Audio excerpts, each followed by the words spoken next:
আপনি দেখবেন যে বাংলাদেশের শিক্ষা ব্যবস্থাটি এমন হয়ে গিয়েছে, এখানে বেকারত্বের হার দিন দিন বেড়েই চলেছে। কেন? কারণ আমরা কর্মমুখী শিক্ষা আপনাদেরকে দিতে পারছি না।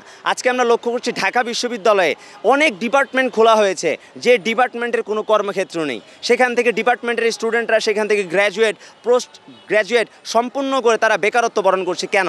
কারণ সে যে সাবজেক্টে পড়াশোনা করেছে সেই সাবজেক্টের কোনো জব সেক্টর নাই, যার কারণে র্যান্ডম জেনারেল যে পরীক্ষাগুলো আছে সেখানে পরীক্ষার্থীর সংখ্যা, চাকরি প্রার্থীর সংখ্যা দিন দিন বেড়েই চলেছে। কর্মসংস্থান তৈরি করা যাচ্ছে না।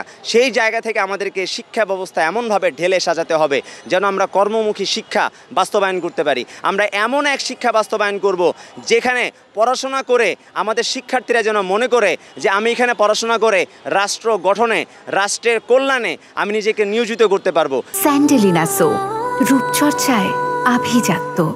সেই জায়গা থেকে আমাদের এই শিক্ষা ব্যবস্থাকে, যে শিক্ষা কারিকুলাম তারা প্রণয়ন করেছে, এসব অথর্ব মূর্খ শিক্ষা কারিকুলাম বাতিল করে নতুন একটি উন্নত আধুনিক বিশ্বের সাথে তাল মিলিয়ে একটি শিক্ষা কারিকুলাম প্রণয়ন করা, শিক্ষা ব্যবস্থাকে ঢেলে সাজানো।